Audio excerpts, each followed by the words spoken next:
Dear friends, what can journalists offer at a time like this?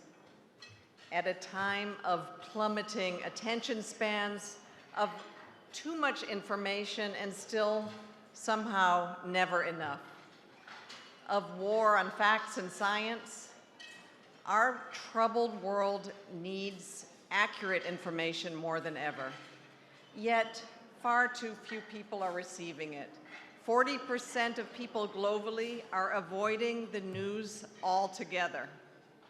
For a growing majority, the main source of news is social media. And as we know, social media is curated by algorithms that reward outrage and sensationalism over verification and content. At the United Nations, this toxic information environment is not just an abstraction. It shapes how communities see war and peace, how they see climate change, how they see vaccines, how they see refugees. It amplifies hate and violence and discrimination. And it also shapes the way communities see the UN itself, often putting danger into the lives of our own colleagues. And as we've heard tonight, it shapes the way that journalists are perceived, portraying them as militants or terrorists in places like Gaza. It fuels polarization and it disseminates trust in the media and institutions, and ultimately in the very idea of knowable facts. And into this landscape enters generative AI. Audiences are wading through feeds flooded with AI-generated content, some of it silly, Edie, some of it entertaining, some designed as pure rage bait. But much of it encourages people to doubt what is real. All of it forces facts to compete with lies for attention. And in just 3 short years, these tools have gone from experiment to everyday habit. And they're transforming how people access information and how they think about the world, and also what they believe to be true. Yet they rest on the labor of others.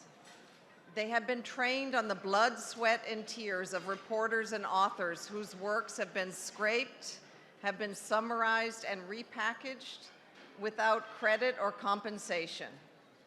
And even then, they cannot be relied on to deliver the facts. Studies show that AI-generated summaries routinely distort reporting that they draw from.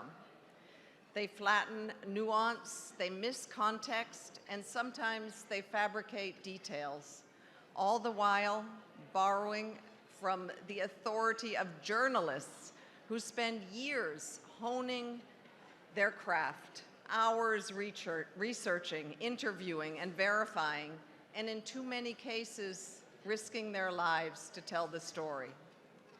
And still, audiences are embracing these flawed tools.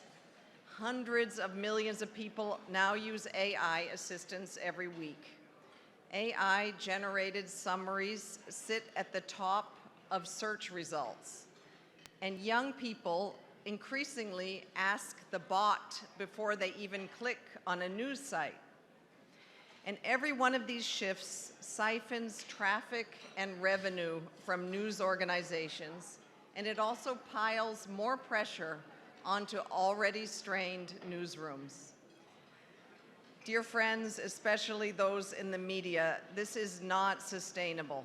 Our collective future is on the line because, and all of us will agree on this, we need facts to build trust.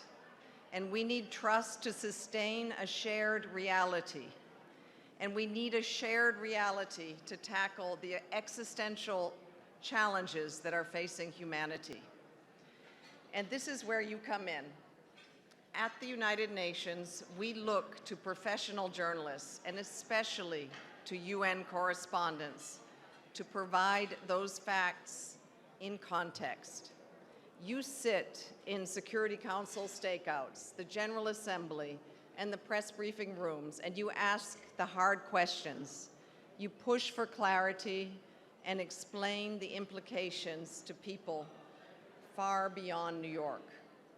Your work is the antidote to the poison flooding our information environment. This year's General Assembly saw huge media participation, but when the spotlight moves on and the delegations fly home, it is you, the UNCA correspondents, who stay. You keep the world's eyes on what happens and what fails to happen in these halls, and you shine a light on both our failures and our successes. And you translate complex resolutions and diplomatic language into stories that communities can understand and act on. And for that service, I thank you.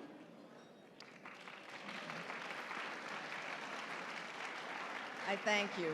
Not tonight, but every single day. The United Nations stands firmly behind a free and independent and pluralistic press. A strong public interest media sector is not a luxury. It is a vital component of a healthy information ecosystem and also a functional multilateral system. And I just want to end with this. There are reasons for hope, because when people truly care about an issue, they still turn to trusted journalists, to you, when they can no longer trust their feeds. So we must work together to ensure not only the survival of independent journalism, but its long-term future. In a world that often rewards noise over nuance, your work proves that facts still matter, truth still travels, and journalism remains one of the UN's strongest allies in giving visibility to the issues that truly count. Thank you.